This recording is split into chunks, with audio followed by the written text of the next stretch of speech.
한 번은 고통 중에 있었던 성도가 저에게 이런 말씀을 하셨습니다. 목사님, 저는 왜 이렇게 삶이 힘들까요? 하나님이 정말 계신 것일까요? 계신 것은 믿겠는데 정말 저를 사랑하시는 것인지는 모르겠습니다. 아니면 제가 무슨 죄를 지어서 이런 일을 겪는 것일까요? 예수 믿으면 다 잘 될 줄 알았는데 왜 이런 고통이 생기는 것일까요? 너무 막막하고 답답해 죽을 것 같아요. 여러분, 이렇게 말하고 있는 그 성도를 무슨 말로 위로하고 어떻게 우리가 격려할 수 있을까요? 하루아침에 겪게 된 사고로 인한 고통을 당한 성도가 있고, 갑자기 발견된 큰 질병으로 인한 그 상실, 실망감, 정말 이런 마음이 있고, 그렇게 잘 지냈고 괜찮았는데 산산조각이 난 그런 가족들, 또 집안 사정, 그리고 원하진 않았지만 결국 헤어져야 하는 그런 이별을 겪게 되는 그런 상황. 여러분, 무슨 말로 위로하고 격려를 할 수 있겠습니까? 여러분, 그럴 때에는 우리가 제일 먼저 할 수 있는 것은 같이 울어줄 수 있는 시간과, 그리고 함께 그의 마음을 함께하고 있다는 그런 자리가 제일 먼저일 겁니다. 그리스도인들은 그걸 제일 먼저 해야 돼요. 그냥 같이 함께 울어주고 같이 함께 있어주는 것, 그것이 제일 먼저 일어나기를 원하고요. 그리고 삶은 계속 되어야 되기 때문에, 그 살아있는 삶은 계속 이어져야 되기 때문에 그 마음을 조금 추스리게 되면 반드시 나눌 수 있는 말씀, 하나님의 말씀이 꼭 필요한 겁니다. 자, 그것을 바울은 이렇게 말하고 있습니다. 로마서 8장 24절에서 25절 같이 한번 보도록 하겠습니다. 시작. 우리가 소망으로 구원을 얻었음에 보이는 소망이 아니니 보이는 것을 누가 바라리요? 만일 우리가 보지 못하는 것을 바라면 참음으로 기다릴지니라. 아멘. 네. 보이지 않는 하나님의 놀라운 손길이 있다는 것을, 보이는 것이 다가 아니라는 것을 이야기를 나누면서 참음으로 기다릴지니라, 참음으로 기다릴지니라. 바울은 로마서 전체를 통해서 구원은 과거이며 현재이고 그리고 미래라는 개념을 제시하고 있습니다. 과거라는 것은 예수 그리스도를 구주로 믿는 순간 구원을 받았다는 이신칭의 개념을 말하는 것입니다. 그것이 과거죠. 우리에게는 과거입니다. 그런 순간이 있었어요. 그리고 그 순간부터 우리의 새로운 삶이 시작이 되어서 이제는 죄의 법이 아니라 생명의 법이 다스리는 삶을 살며 구원을 받고 있는 그런 성화의 과정, 이것이 바로 지금 현재를 말하고 있는 것입니다. 그래서 구원을 받았고 구원을 현재도 받고 있다고 말하는 것이에요. 그러나 이것이 다가 아닙니다. 우리에겐 그리스도의 새로운 나라가 완전히 세워질 때 구원의 모든 유익과 축복을 전부 누리게 될 것입니다. 바로 우리가 예수님처럼 되는 날이에요. 그날은 우리가 예수님처럼 되는 날, 영화로운 존재가 되는 날입니다. 그날을 참음으로 기다리는, 바로 바울은 그것을 말하고 있어요. 참음으로 기다릴지니. 근데 여기에 놀라운 이야기가 담겨져 있습니다. 그것이 무엇이냐면, 이신칭이 하나님의 우리가 예수 그리스도를 구주로 영접했을 때 우리가 의롭게 되는 그런 날, 바로 그것도 주권적인 일하시는 하나님의 방식이라고 말했어요. 그러니까 하나님이 하시는 일이에요. 그뿐만 아니라 그 이후에 이루어지는 성화도 구원받은 우리가 하나님의 거룩한 성품을 닮아가도록 성도의 마음과 삶 속에서 지속되어지는 하나님의 사역이라고 그랬습니다. 성화도 누가 해요? 하나님이 하시는 일입니다. 그리고 참음으로 기다리는 구원, 참음으로 기다리는 그것도 결국 누구의 일일까요? 네, 하나님이 하시는 일이십니다. 우리는 뭘 하는 겁니까? 우리는 하나님이 하시는 일에 반응하고 순종하고 따라가는 것, 그것이 우리가 하는 일입니다. 그래서 종교개혁자이자 또 우리 이 장로교의 정치를 처음 세운 존 칼빈은 이 참음으로 기다리는 구원, 참음으로 기다리는 하나님의 구원을 이렇게 표현을 했습니다. 성도의 견인이다라고 표현을 했어요. 성도의 견인. 자, 성도의 견인, 어떤 뜻이냐? 하나님께서 택한 백성을 끝날까지 믿음 안에서 보존하시는데, 그 보존이 뭐냐면 굳게 참고 견디어 인내하게 하신다는 거예요. 여러분, 거기 보시면 견인이라는 이 단어의 그 한자가 적혀져 있는데요, 우리가 보통 견인한다라는 단어를 언제 씁니까? 차를 견인한다, 이렇게 끌고 간다라는 뜻이잖아요. 근데 그런 견인이 아니라 여기서 말하는 이 견인은요, 굳셀 견자에 참을 인자를 씁니다. 그러니까 성도의 견인은 굳게 참고 견디어 인내하게 하시는 하나님의 역사를 말하는 거예요. 그래서 하나님이 구원을 이루게 하세요. 구원을 내가 이루는 줄 알았어요. 내가 선택하는 줄 알았어요. 내가 이렇게 걸어가면 구원이 되는 줄 알았어요. 아니에요. 우리의 힘으로 구원되는 것이 아니라 하나님이 구원을 이룰 수 있도록 굳게 참게 하시고 견디게 하시고 인내하게 하신다. 우리는 그것을 반응하고 따라가는 것입니다. 이것이 성도의 견인입니다. 그래서 웨스트민스터 신앙 고백에서 성도의 견인은요, 하나님께서는 당신의 사랑하는 자 안에서 받아들여 당신의 성령으로 실효 있게 부르시고 성화시키는 사람들은 은혜의 상태에서 전적으로 떨어지거나 끝끝내 타락하는 일은 없으며 끝까지 견디어 영원히 구원을 얻을 것이다 라고 했습니다. 여러분, 이러한 특권, 이러한 하나님의 구원의 손길이 바로 하나님의 부르심을 받은 우리들에게 있는 줄 믿습니다. 여러분, 그걸 믿으셔야 됩니다. 우리는 그냥 우리가 살아가지는 것이 아닙니다. 우리들의 모든 삶은요, 하나님의 전적인 손길에 의해서 우리가 이끌려가는 거예요. 그런데 내가 참고 내가 견디고 내가 인내하는 줄 알았는데 그것도 내가 하는 것이 아니라 하나님께서 그렇게 견인하도록 하신다는 겁니다.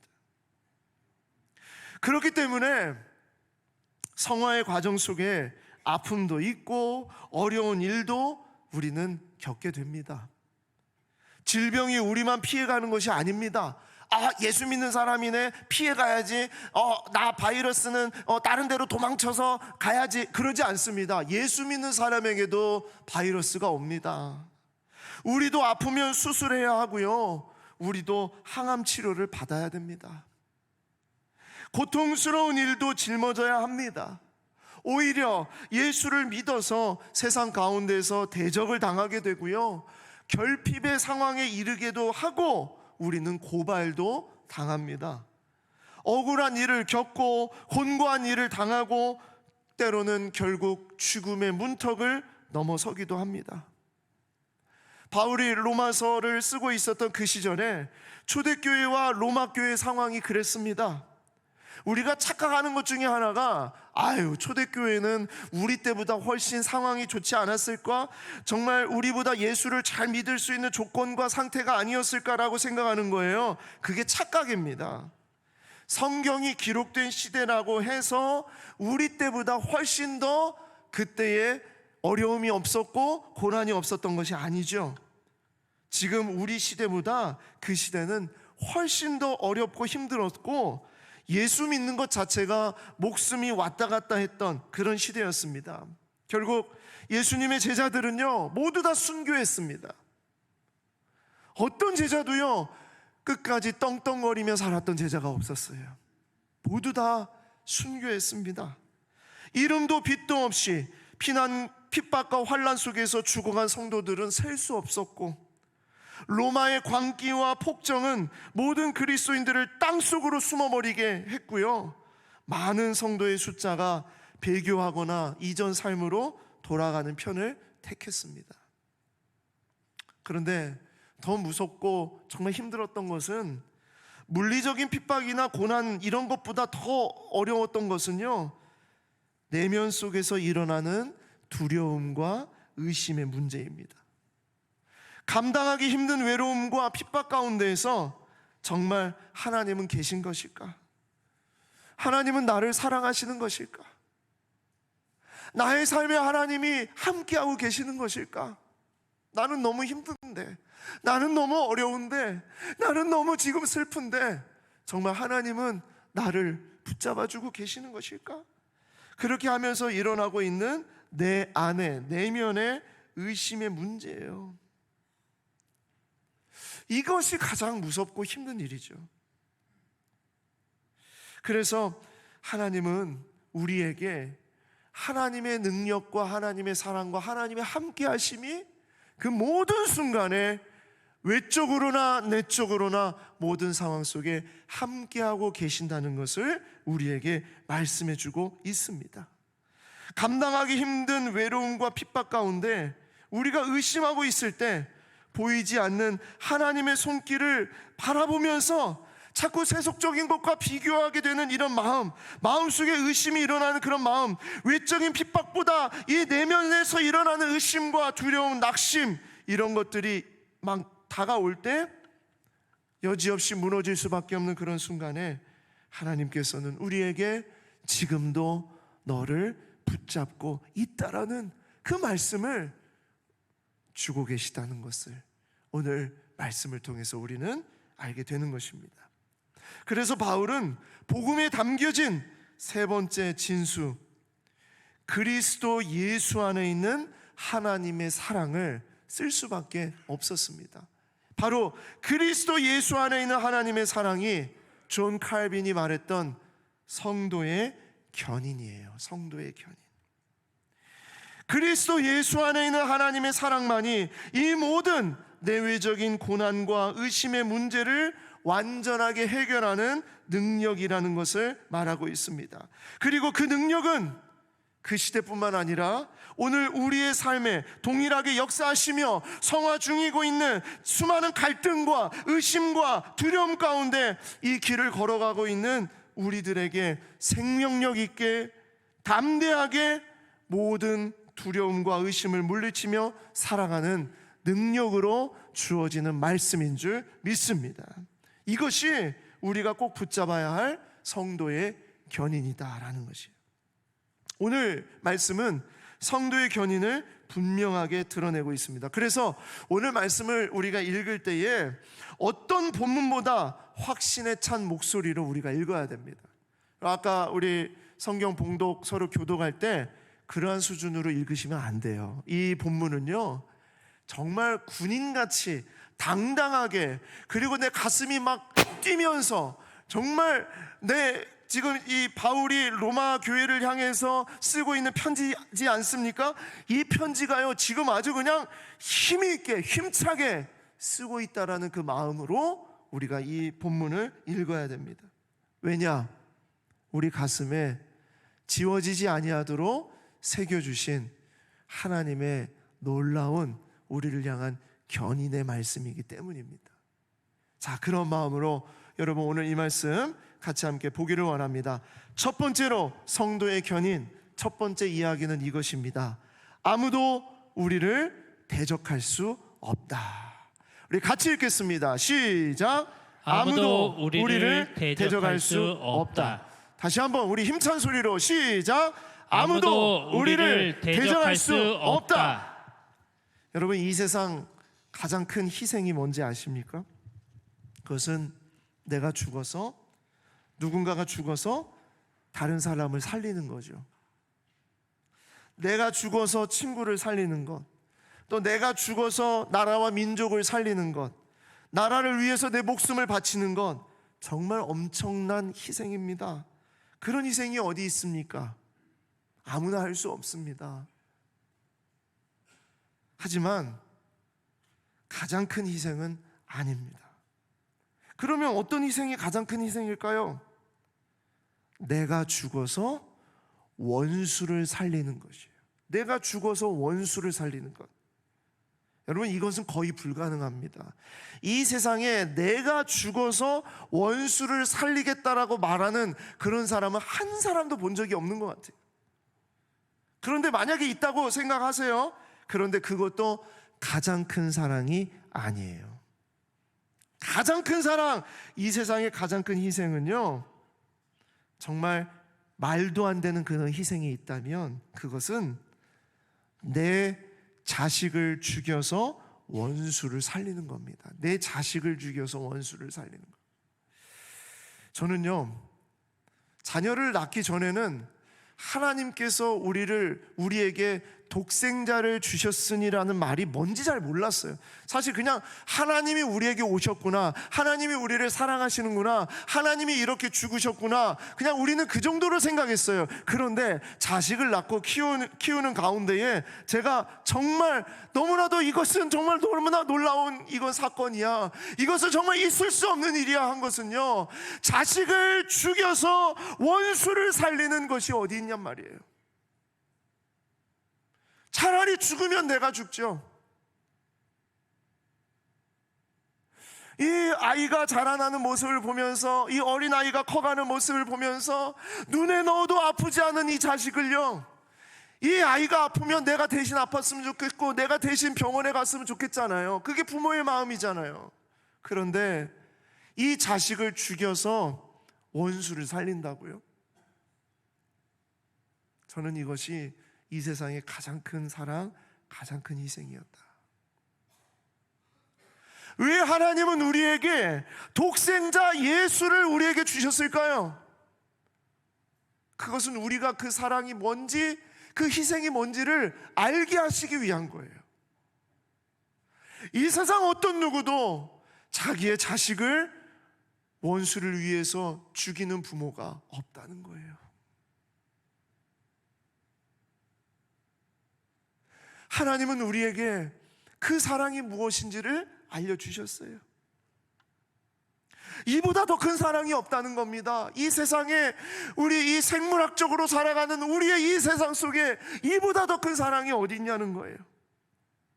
그러니까 바울은 이 사랑을 가지고 편지를 씁니다. 로마서 8장 31절 32절 같이 읽겠습니다. 시작. 그런즉 이 일에 대하여 우리가 무슨 말 하리요? 만일 하나님이 우리를 위하시면 누가 우리를 대적하리요?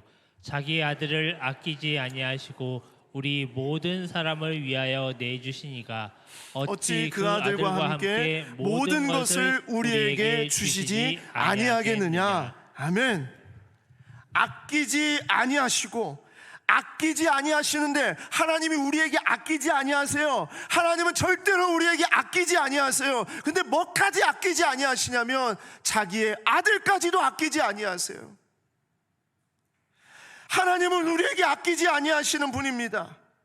우리는 결코 결핍이 없습니다. 하나님은 나에게 있어야 할 것을 넘치도록 채우시고 넘쳐나게 하시는 하나님이십니다. 자기 아들을 아끼지 아니하시고, 때로는 우리에게 결핍이 있다고 생각해요. 뭐가 부족하다고 생각해요. 뭐가 없다고 생각해요. 우리의 불평이죠. 세상적인 눈으로 바라볼 때는 결핍 같아 보여요. 그러나 자기의 아들을 아끼지 아니하시는 하나님께서 우리의 삶에 가장 좋은 것으로, 가장 넘치도록 우리를 늘 채워주시는 하나님이신 줄 믿습니다. 여러분, 이보다 더 넘치는 사랑이 어디 있습니까? 그래서 뭐라고요? 하나님의 아들에게 허락하신 모든 것을 다 우리에게 주시겠다라고 말씀하셨어요. 그 아들과 함께 모든 것은 말 그대로 모든 것이에요. 그 아들과 함께 모든 것을 주시지 않겠느냐? 다 모든 것이에요. 가시적인 거요? 내 머릿속에 계산하는 그 정도요? 아닙니다. 모든 것입니다. 모든 것을 주시는 하나님이세요. 그러므로 그 아들과 함께 모든 것을 가진 우리를 누가 대적할 수 있습니까? 없습니다. 그런데 자꾸 우리를 속여요. 뭐가 부족하다고, 뭐가 결핍된 것이라고 속이면서 우리의 자존감을 무너뜨리고요, 우울하게 만들어 놓는 것입니다. 속임수입니다. 그래서 자꾸 우리를 어떻게 하냐면 네 힘으로 해봐, 못하잖아, 네가 할 수 없잖아 하면서, 사탄은요 얼마나 그 계교와 술수가 얼마나 능수능란한지, 그래요, 우리들의 모습을 바라보게 만들어 놓으면서 우리가 아무것도 할 수 없는 그런 모습을 보게 만들면서, 봐, 네가 뭘 할 줄 아는데 너는 아무것도 아니야 하고서 자꾸 우리를 무너뜨려요. 성화의 과정 중에 우리가 싸우는 법, 잘 싸우는 법, 그건요 우리가 싸우는 것이 아닙니다. 속는 거예요. 우리가 싸우고 우리가 대적하고 우리의 힘으로 뭔가를 하려고 하게 만드는 것은 속이는 겁니다. 여러분, 진짜 우리가 영적인 원리에서 정말 우리가 정말 중요한 원리가 뭐냐, 그 대적과 싸우는 그 싸움은요 우리가 싸우는 게 아니에요. 아버지가 싸우시는 겁니다.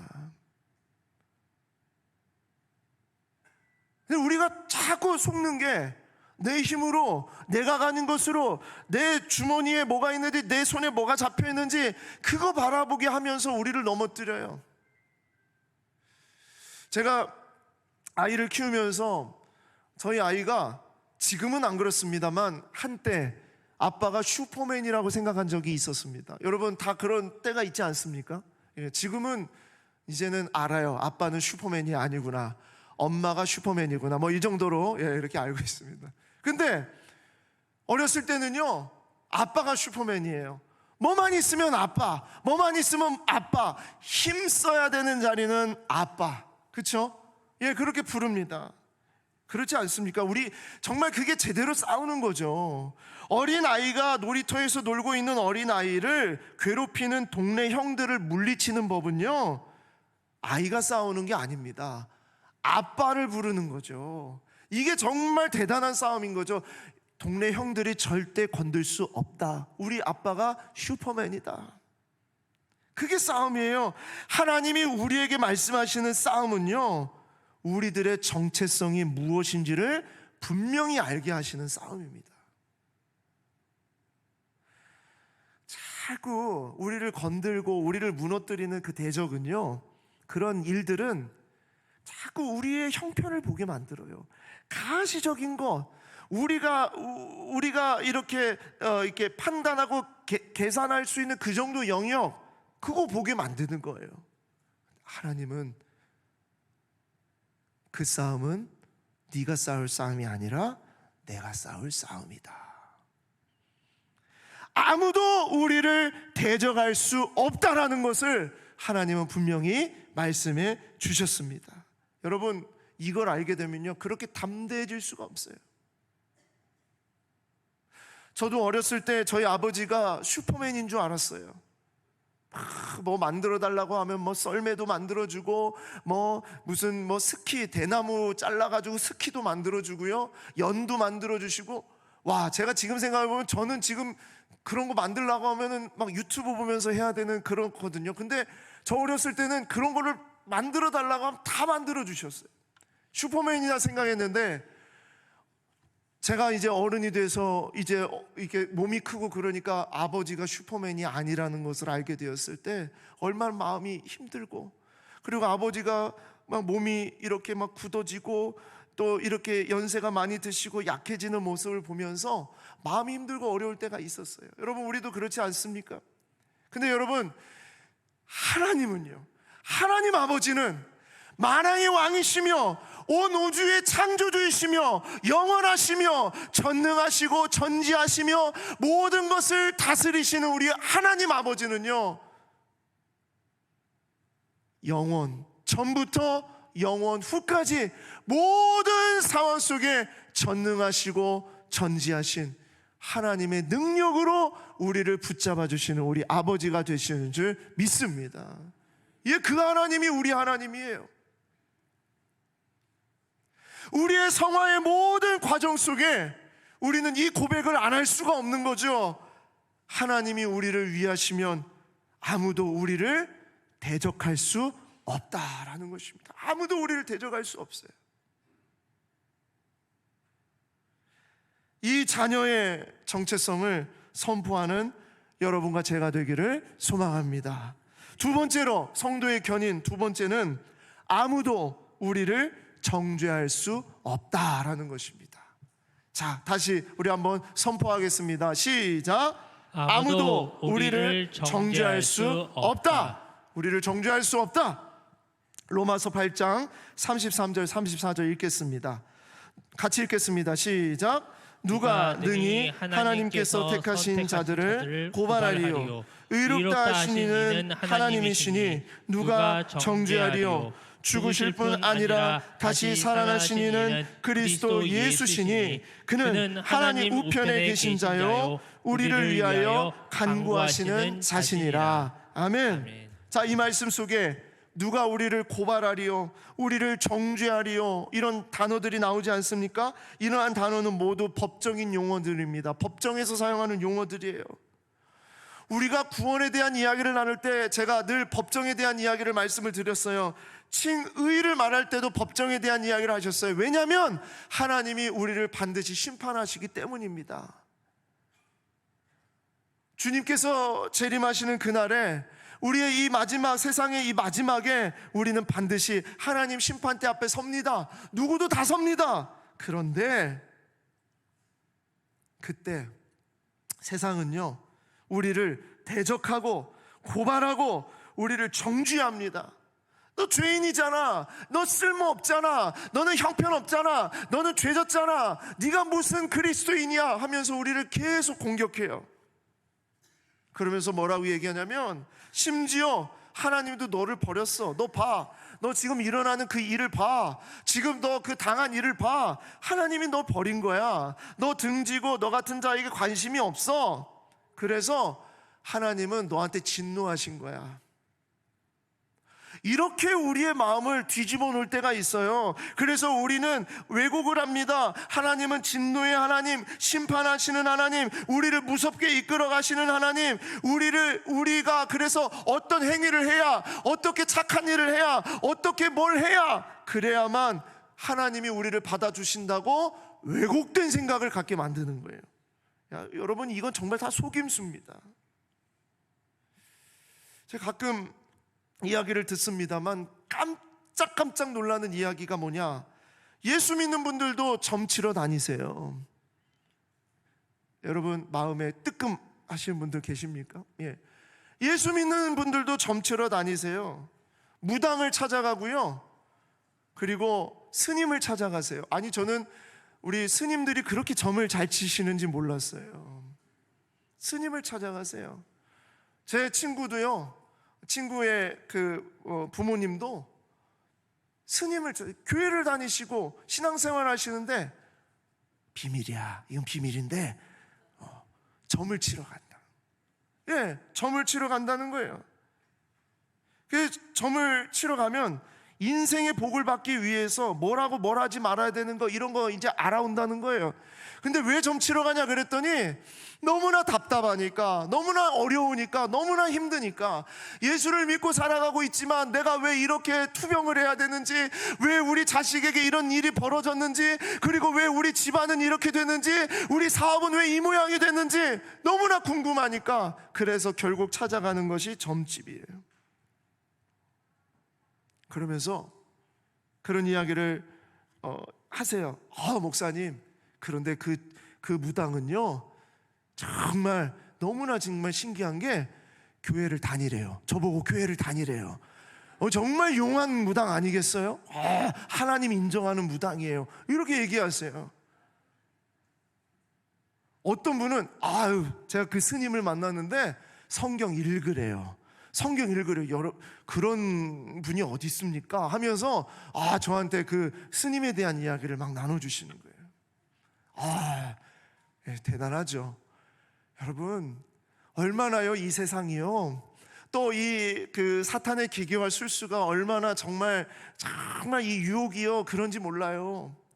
교회를 가지 말라고 하지 않아요. 신앙생활 하지 말라고 하지 않아요. 성경 읽지 말라고 하지 않아요. 가라고 해요. 성경 읽으라고 해요. 그런데 이번에 굿 한번 해야 돼. 이번에 복채 좀 올려야 돼, 이사해야 돼, 이렇게 하면서 내 말 들어야 돼 라고 얘기를 한다는 겁니다. 여러분, 이런 것이 우리 가운데에서도 일어나는 일이에요. 저는 이해합니다. 얼마나 그 마음이 힘들고 얼마나 그 마음이 어려웠으면 그렇게 찾겠습니까? 그런데 그건요, 우리를 모두 두려움과 우리를 모두 움츠려들게 만들고 우리를 걱정하게 만들고 하나님 아빠를 부르지 못하도록 만드는, 이것은 아주 놀라운 속임수라는 것을 기억하시기 바랍니다. 우리가 싸우게 만드는 거예요. 우리는요, 이 싸움을 우리가 싸우는 게 아니라 등을 돌려서 하나님을 찾아야 되는 거예요. 아빠를 찾아야 되는 거예요. 그것이 우리의 싸움인데,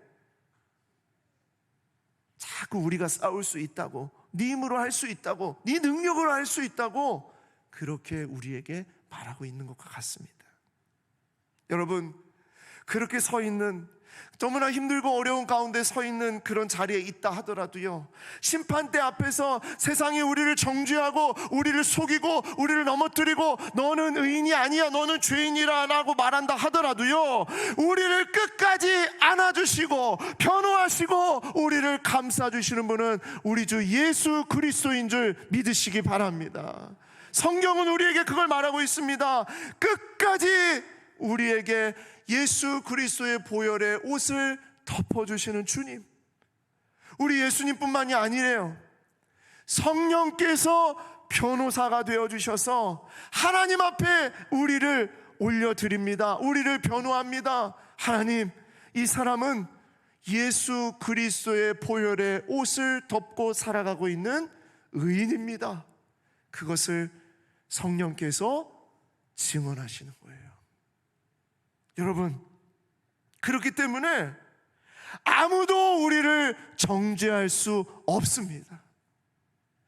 우리의 속은 여전히 더럽고 추악하고 우리는 무너질 수밖에 없고, 성화의 삶이 그렇다고 그랬잖아요. 얘 본성에 자꾸 따라가려고 하고 죄의 노예가 되도록 우리를 자꾸 만들려고 하는 그런 것 앞에 우리가 무너질 때가 있을지 모르지만, 우리는 예수 그리스도의 의로운 옷으로 덮여져서 심판대 앞에 섰을 때 하나님은 의로운 옷을 덮고 있는 우리를 바라보시며 의인이라고 말씀하시는 하나님, 우리를 끝까지 의롭게 인도하시는 우리 하나님.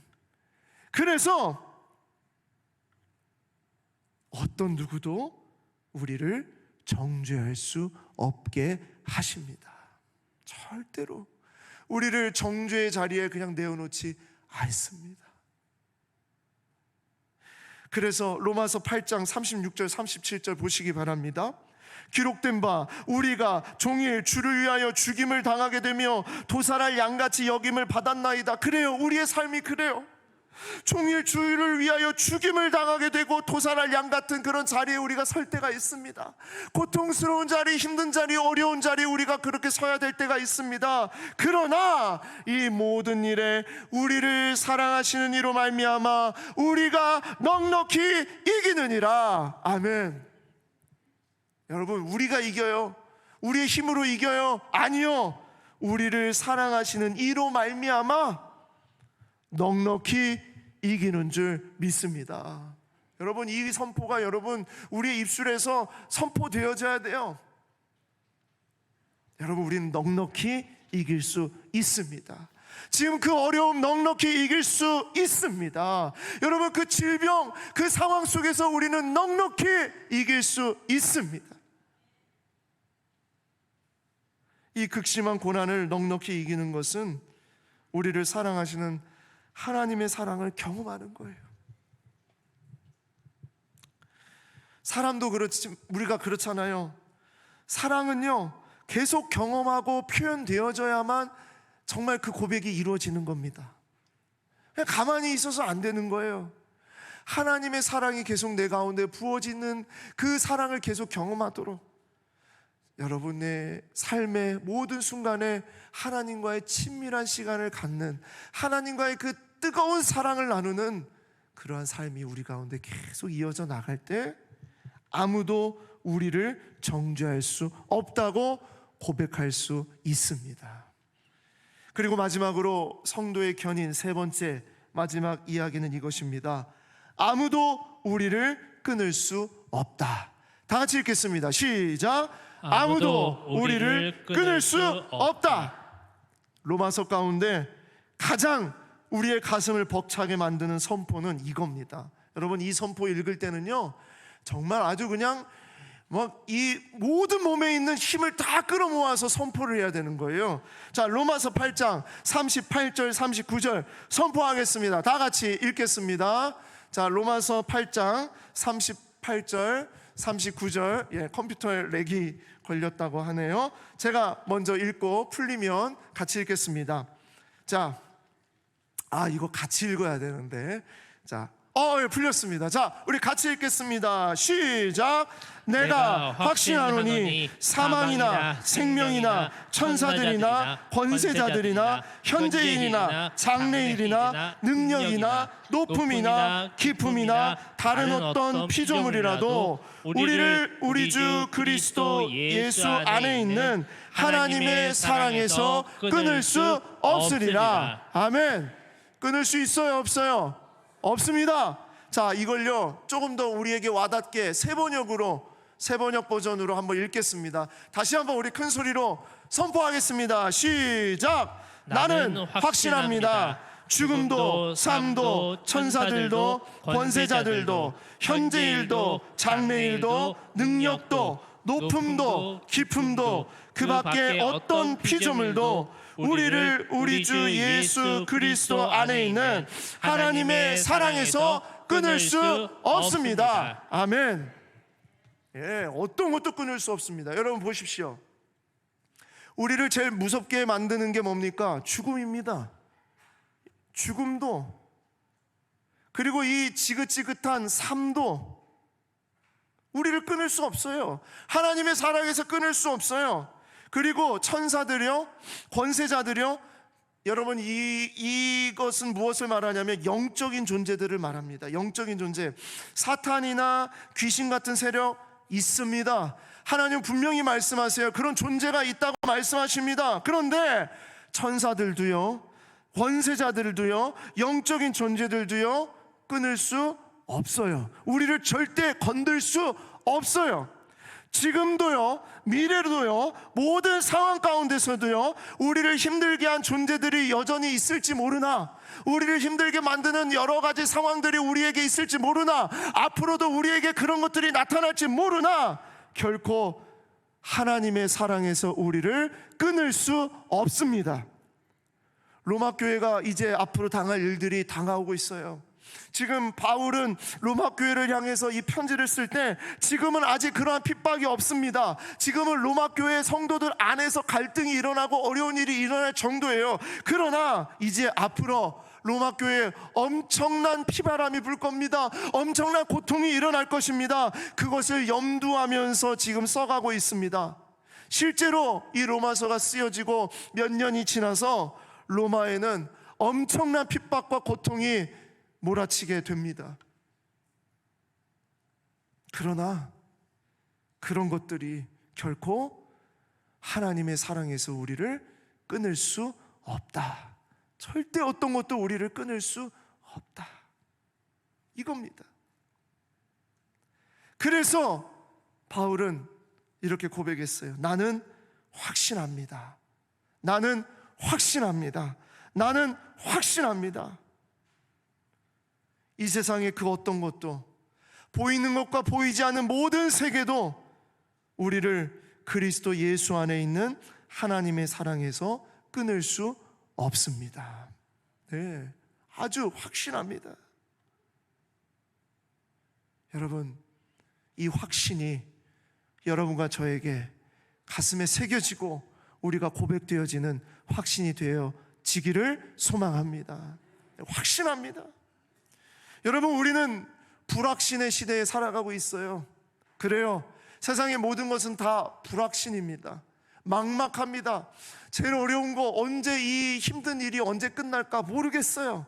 그래요. 우리의 삶은 그래요. 불확신합니다. 하지만 우리는 어떠한 상황에도 확신할 수 있습니다. 세상은 우리를 불확신하게 만듭니다. 유혹합니다. 우리를 속입니다.